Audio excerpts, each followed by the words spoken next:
महाकारुणिक तथागत बुद्ध भगवान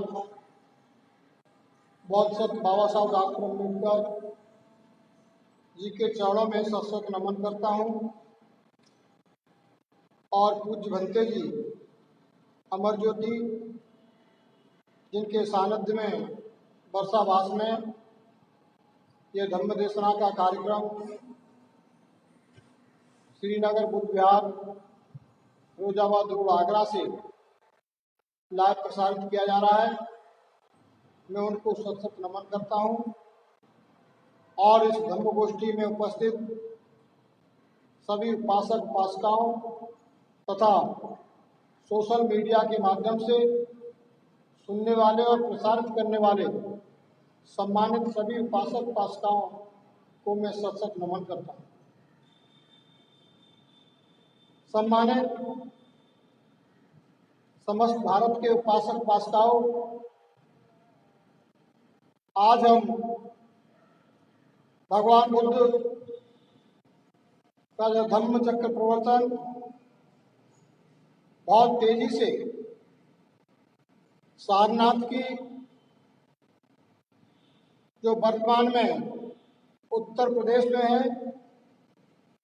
2500 साल पहले पंचवर्गीय 5 ब्राह्मण प्रवचकों को प्रथम धम्म देशना देने के बाद भगवान बुद्ध की कीर्ति, यश और उनकी ज्ञान की चर्चा, नए मार्ग की चर्चा इस तरीके से फैल गई जैसे सूखे जंगल में आग फैलती है। उस आग में लोग तृष्णा को जलाना चाहते थे, सभी अपने आप को पवित्र करना चाहते थे।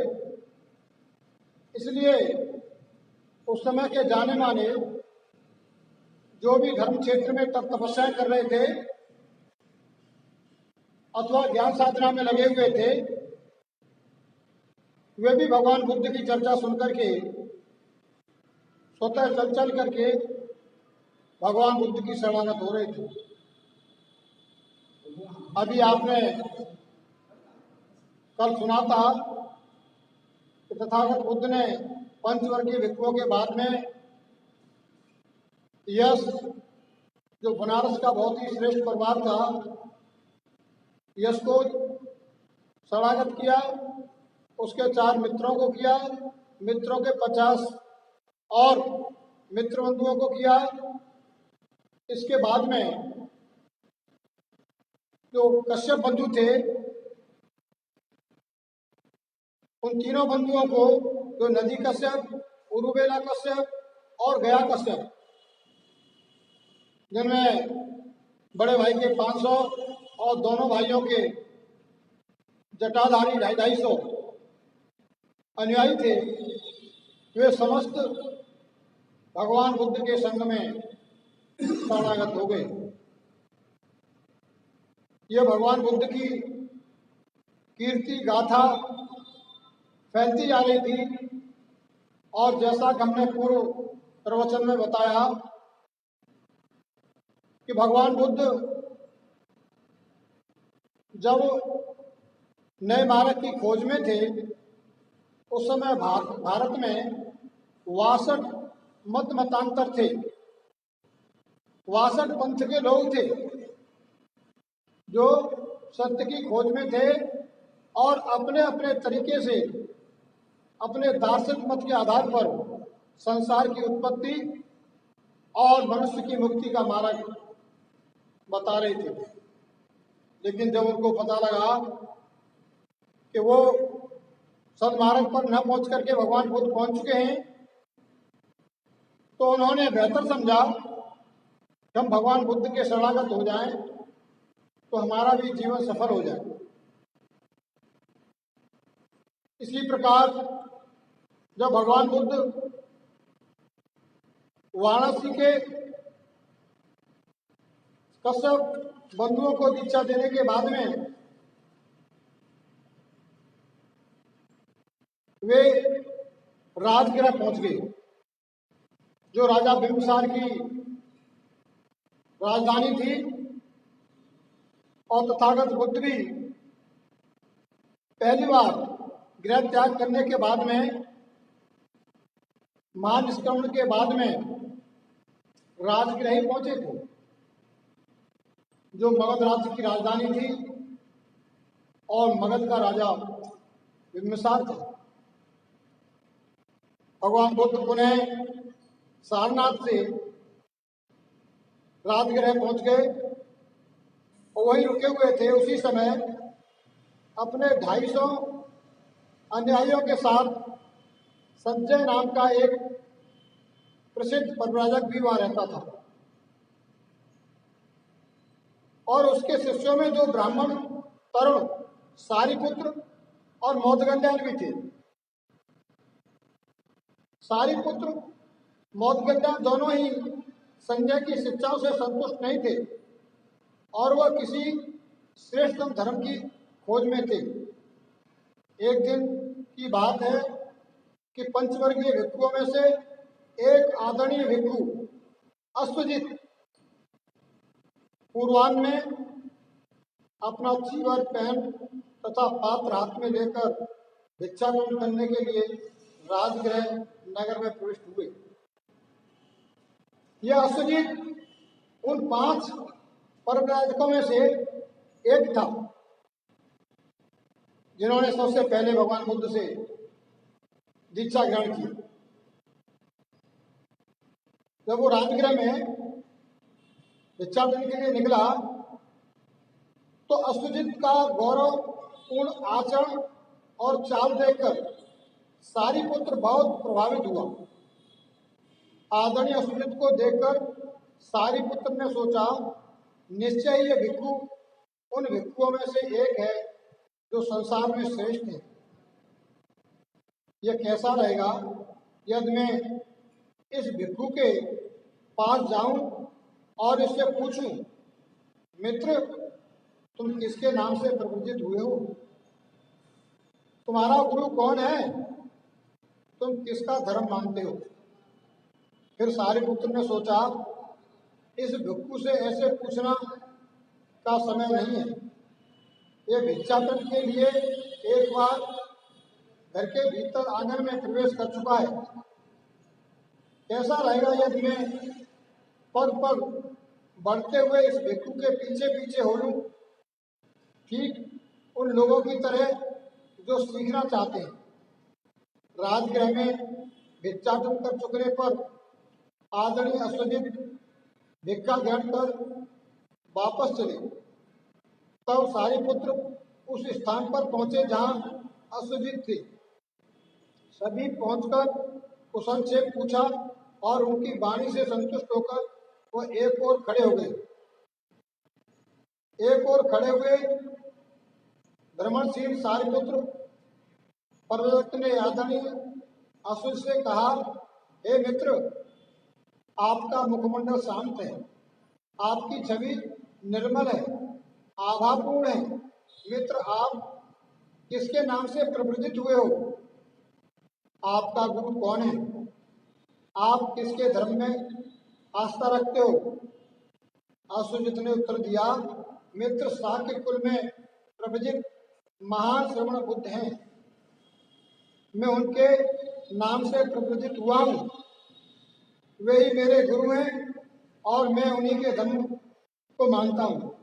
सम्मानित उपासक उपासिकाओं, यह समझने की बात यह है कि तथागत बुद्ध जब राजगृह में रुके हुए थे तो राजगृह एक ऐसी पवित्र जगह थी, ऐसी रमणीक जगह थी कि वहाँ सुख और शांति का वातावरण रहता था। वहाँ ध्यानशील लोग या तपस्वी लोग अपनी अपनी साधनाएं करते थे और जो तपस्या में आगे बढ़ जाते थे बहुत सारे उनके शिष्य हुआ करते थे। इसी तरीके से सज्जन नाम का एक परिव्राजक था, सन्यासी था, वो भी तपस्या में लीन थे और उन्हीं के लगभग 200-250 शिष्यों में दो तरुण थे, दो युवा सन्यासी थे। उनका नाम था सारिपुत्र और मौदगल्या। ये दोनों ही ब्राह्मण थे, लेकिन वो अपने गुरु संजय की शिक्षा से संतुष्ट नहीं थे। तो ये दोनों तरुण इतने जिज्ञासु थे, इतने प्रज्ञावान थे कि वो बहुत कुछ बेहतर और कम समय में हासिल करना चाहते थे। इसी जिज्ञासा में वो कभी कभी इधर उधर भटकते रहते थे।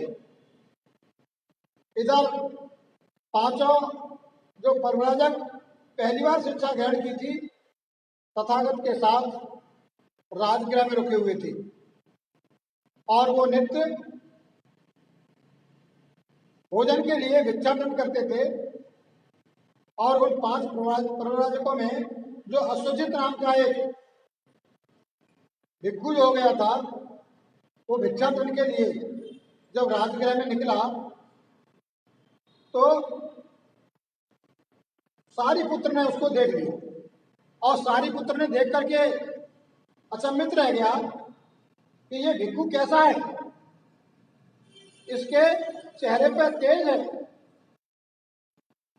इसका मुखमंडल शांत है, कोई शिकन नहीं है, चेहरे पर कोई तनाव नहीं है, और इस तरीके की मदमस्त चाल चल रहा है, इतना शांतमय गतिमान हो रहा है कि शायद इसे कोई परम सत्य का बोध हो गया हो। क्योंकि वो ज्ञान की चिंता में व्याकुल थे, चिंतातुर थे।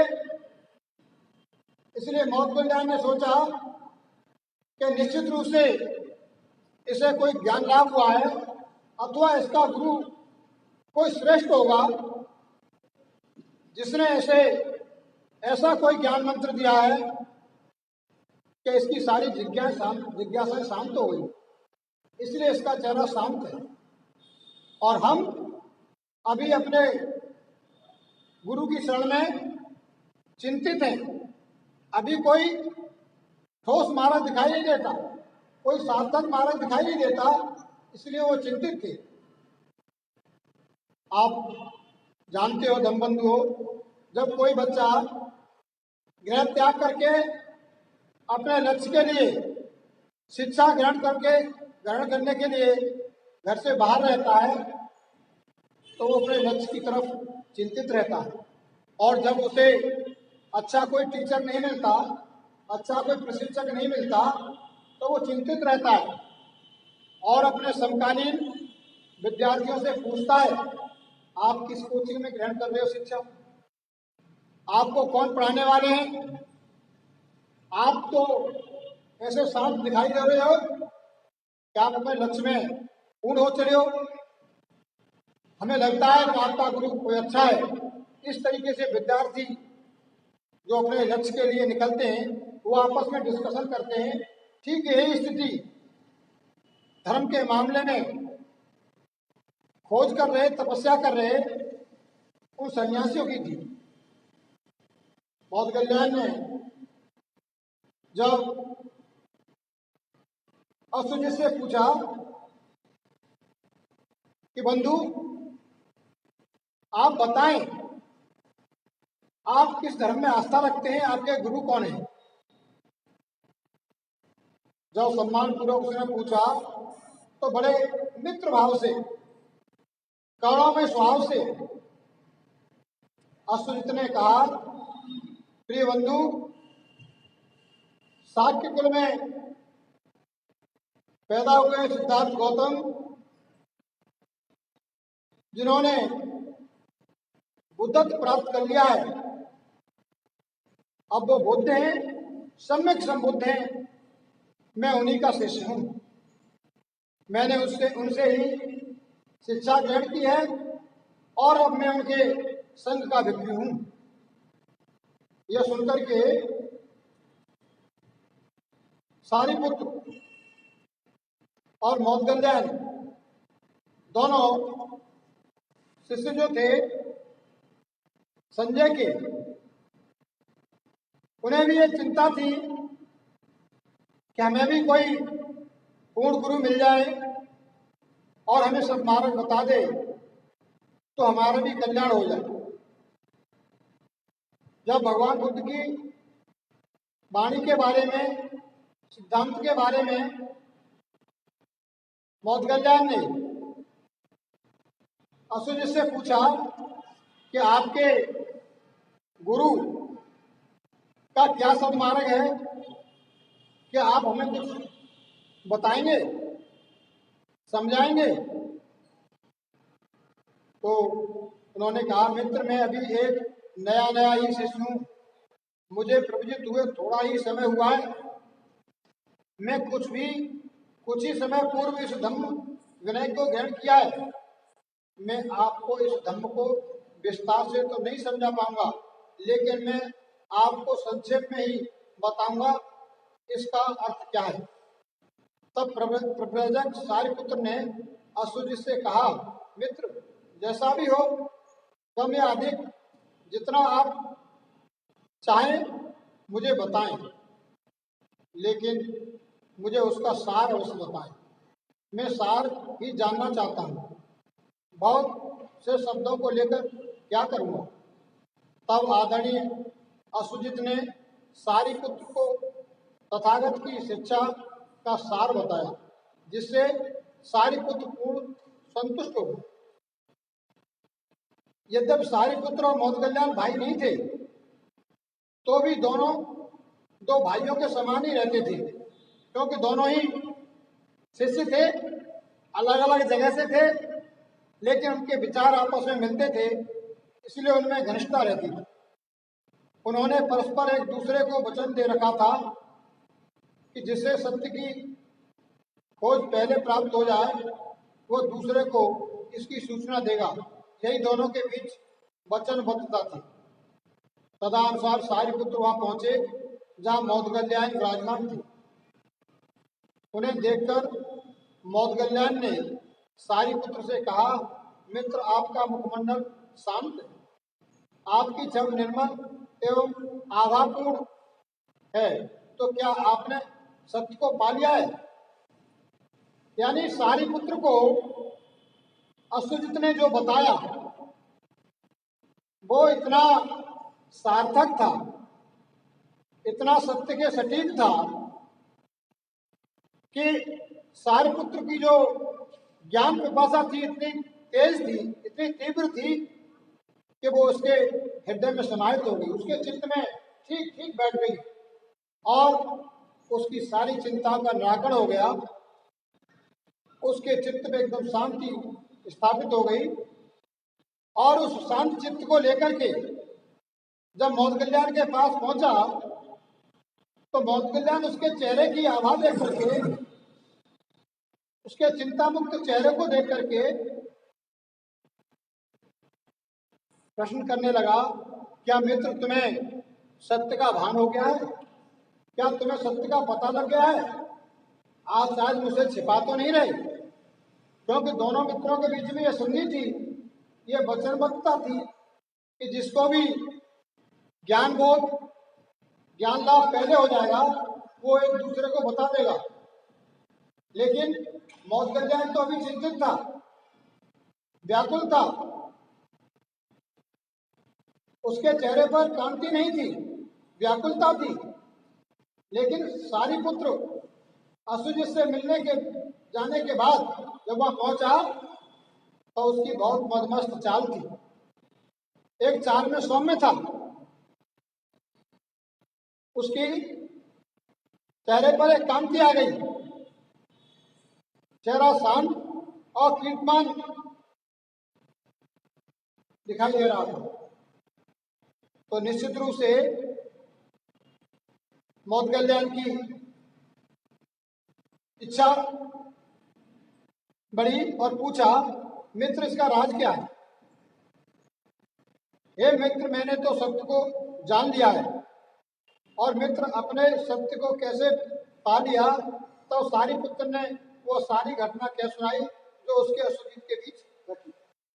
तो सारिपुत्र ने पूछा, मोदगल्याण ने पूछा तो सारिपुत्र ने वो सारी घटना बताई कि भाई मुझे तथागत बुद्ध का एक शिष्य मिला और उसके चेहरे की शांति से, उसके चेहरे के तेज से, उसकी चाल से, उसकी मधुर मंद वाणी से, करुणामय वाणी से और उसके मुंह से निकलने वाले सत्य वचनों से मैं प्रभावित हुआ हूँ।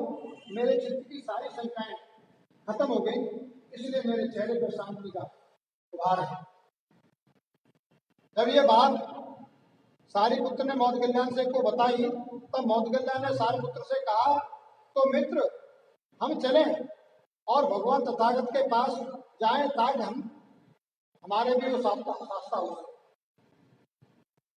सारिपुत्र ने उत्तर दिया, मित्र हमारे कारण ही ये 200-250 परव्राजक यहाँ रह रहे हैं और वे हम दोनों का आदर करते हैं। उन्हें छोड़कर चले जाने से पहले हमारे लिए उचित है कि हम उन्हें बता दें, वे जो उचित समझे वही करें।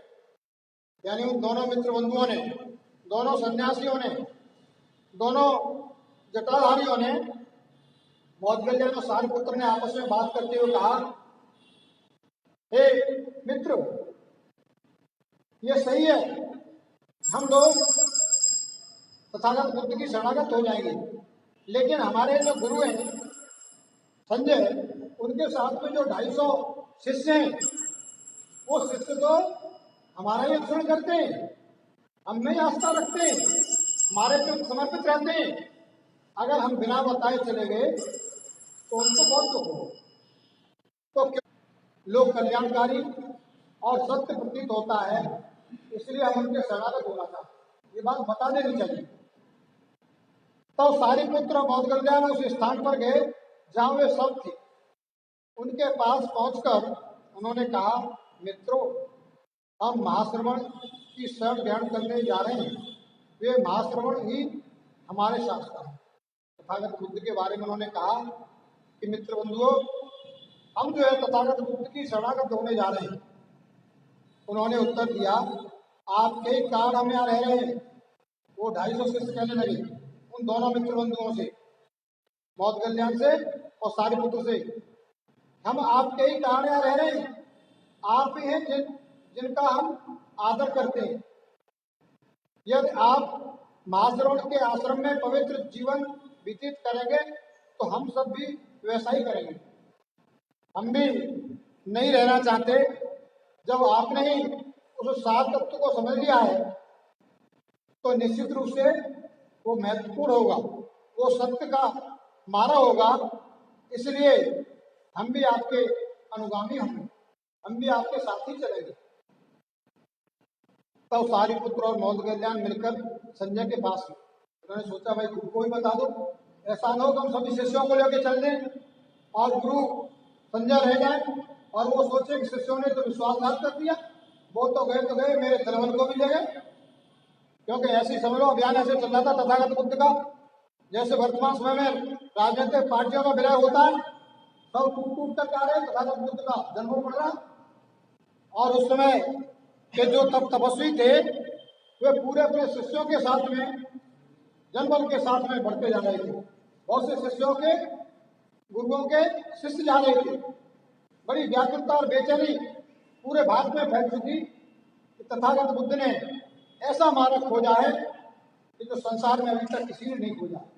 इसलिए उस समकालीन जो विचारक थे वो सब के सब तथागत बुद्ध से परेशान, बहुत चिंतित थे। और जो समझदार थे, जो हठी नहीं थे और जो पूर्व ग्रह से ग्रसित नहीं थे, वो तथागत बुद्ध के शरणागत हो रहे थे। और जो पूर्व ग्रह से ग्रसित थे, जिनकी पूर्व धारणाएं थी, वो अभी भी अपने अड़िया रवैया पर अड़े हुए थे। वहां पहुंचकर संजय से कहा, मित्र हम अब तथागत की शरण ग्रहण करेंगे, वो तथागत ही हमारे शास्ता हैं। संजय बोला, नहीं मित्र, आप वहां नहीं जाएं, हम तीनों मिलकर इस मंडली की देखरेख करेंगे। अरे भैया क्यों जा रहे हो, 250 शिष्य हमारे साथ, कम से कम किसी गांव में जाके रेडियो डाल देते हैं तो लोग भीड़ देख करके आ जाते हैं, हमारी बातें सुनते हैं। जैसा कि आजकल बहुत से मत मतांतर वाले लोगों के अपने अपने अखाड़े में होते हैं, तो संजय ने अपने अखाड़े को जमाए रखने के लिए मौत कल्याण और सारिपुत्र को समझाया। दूसरी बार और तीसरी बार भी सारिपुत्र और मौत कल्याण ने अपनी बात दोहराई और संजय ने पूर्वती कहा। वो बार बार मना करते रहे और वो बार बार आग्रह करते रहे तथागत की शरण में जाने के लिए। तब उन 250 ग्रह त्यागी परिवारजकों के साथ लेकर सारिपुत्र और मौत कल्याण राजगृह वैलू वन उद्यान में पहुंचे, जहां तथागत विहार कर रहे थे। जब यह तय हो गया कि वो हमको जो है संजय के साथ नहीं रहना है और 250 उनके जो शिष्य थे वो भी सारिपुत्र मौत कल्याण के साथ जाने के लिए तैयार हो गए, तो सारिपुत्र मौत कल्याण उन सभी शिष्यों को लेकर के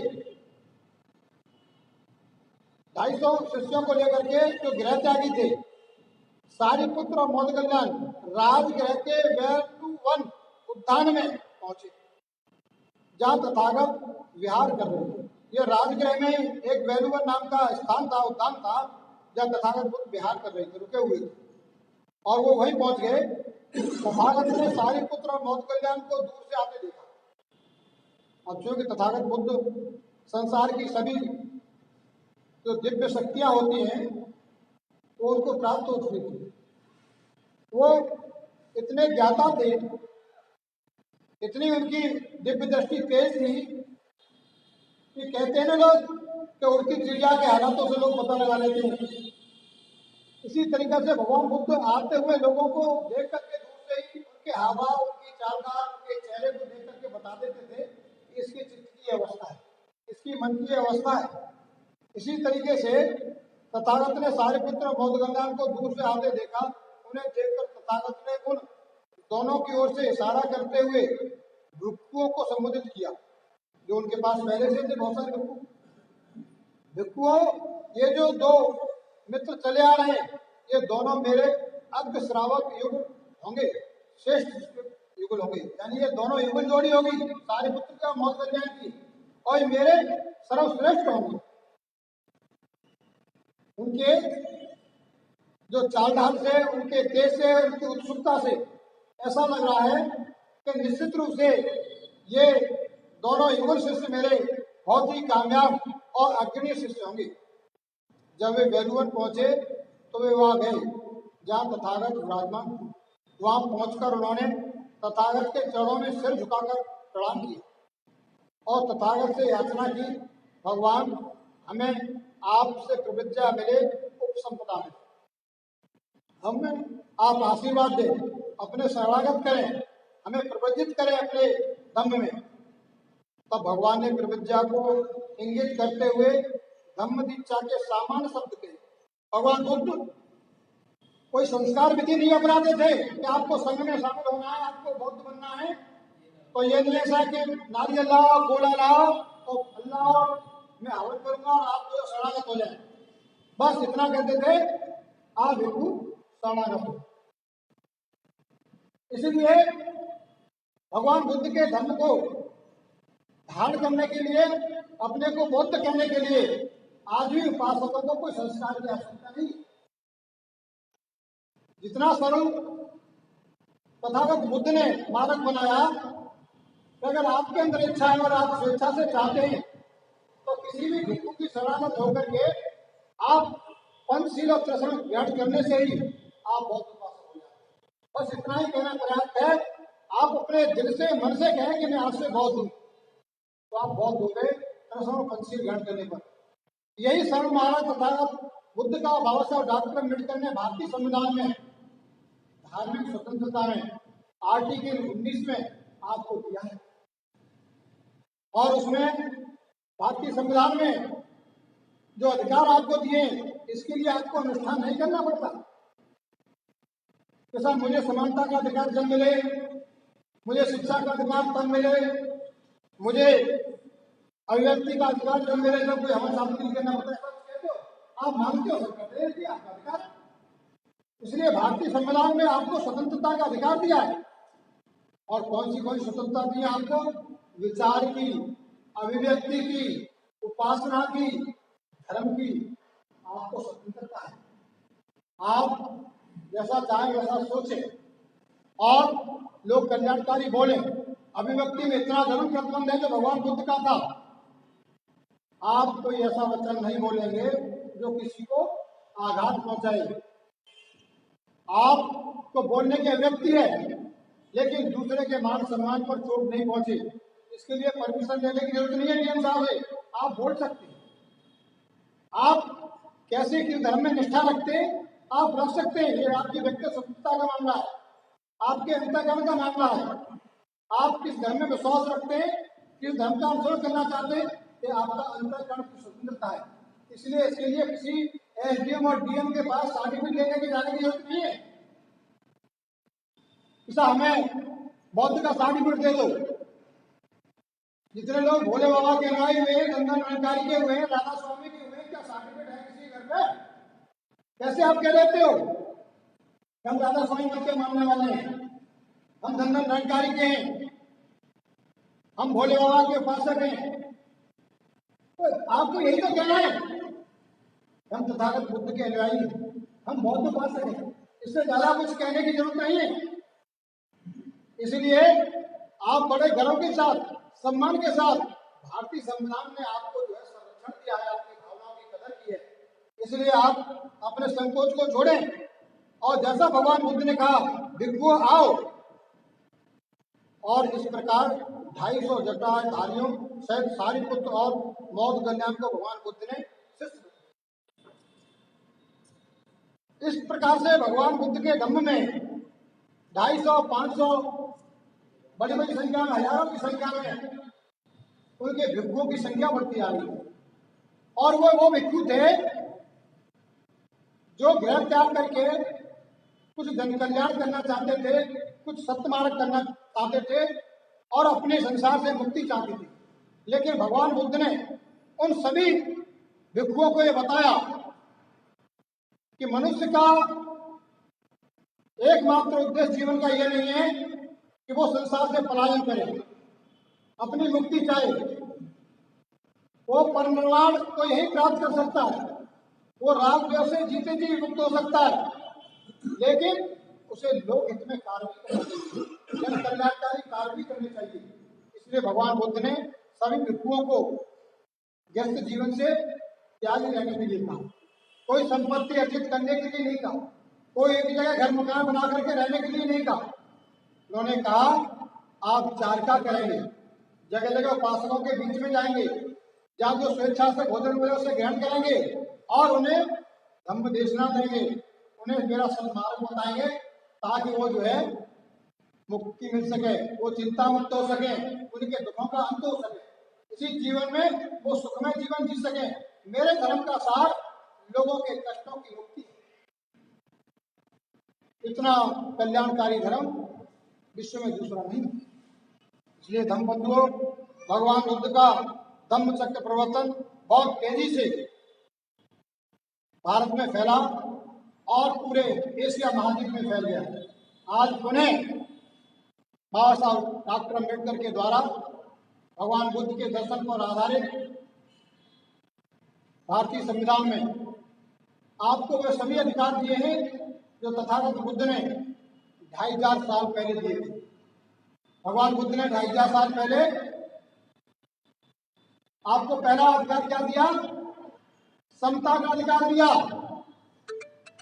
कि मेरे संग में किसी भी जाति का हो, गरीब हो, अमीर हो, जो मेरे संग में आना चाहता है वो सभी समान है। ये समानता का अधिकार भारतीय संविधान में आपको आर्टिकल 14 में मिलता है। भगवान बुद्ध ने समानता के आधार पर जो आज आपको शिक्षा का मिलता है, ये 2500 साल पहले दे दिया था, अभिव्यक्ति का अधिकार दे दिया था। तो भगवान बुद्ध के दर्शन पर ही भारतीय संविधान है। इसलिए आज भारत में गोयनकाली 69 से विपश्यना शिविर चला रहे हैं। भारत में आज हजारों के करीब उनके केंद्र संचालित हैं, जिनमें बुद्ध जी भी हर धर्म का, हर मजहब का, हर संप्रदाय का व्यक्ति विपश्यना साधना कर रहा है, वो अपने चित्त की साधना कर रहा है, वो और किसी धर्म में चिंता मुक्त नहीं हो पा रहा है। वो कर्मकांड तो बता रहे बाकी धर्म, परलोक में मुक्ति का मार्ग बता रहे हैं, लेकिन लोगों पर जिम्मेदारी इस समय पर है, लोगों के सामने समस्या इस समय पर है, पीड़ा इस समय पर है, वेदना वर्तमान में, कष्ट वर्तमान में और निजात भविष्य में। लेकिन तथागत बुद्ध कहते हैं आप विपश्यना में आइए, आप यही चिंता मुक्त होंगे, आप राग द्वेषों में यही देखिए वेदना कैसे पैदा होती है, आप विपश्यना सेंटर में आइए, आप स्वयं देखेंगे कि आपकी वेदनाएं, आपके कष्ट कैसे अंकुरित हो रहे हैं, आपके ही सोच का, आपके ही कर्म का परिणाम है। आप उन्हें देख लेंगे तो निश्चित रूप से आप उनका निवारण कर लेंगे, आप चिंता मुक्त हो जाएंगे। इतना लोक कल्याणकारी भगवान बुद्ध का मार्ग है। इसलिए मैं समस्त भारतवासियों से पुनः आग्रह करते हुए कि भारत विश्व में बुलंदियों पर पहुंचे, आपस में भाईचारा काम हो, कोई जाति व्यवस्था हो, जाति का नाम न मिट जाए, सभी में भाईचारा हो। इसलिए बहुत प्राणम गच्छामि करें, भगवान बुद्ध के पंचशील को, झंडे को बुलंद करें। इसी के साथ में मैं अपनी वाणी को विराम देता हूँ। आप सबकी मंगल कामनाएं करता हूँ। भवतु सर्वमंगलम, भवतु सर्वमंगलम, भवतु सर्वमंगलम।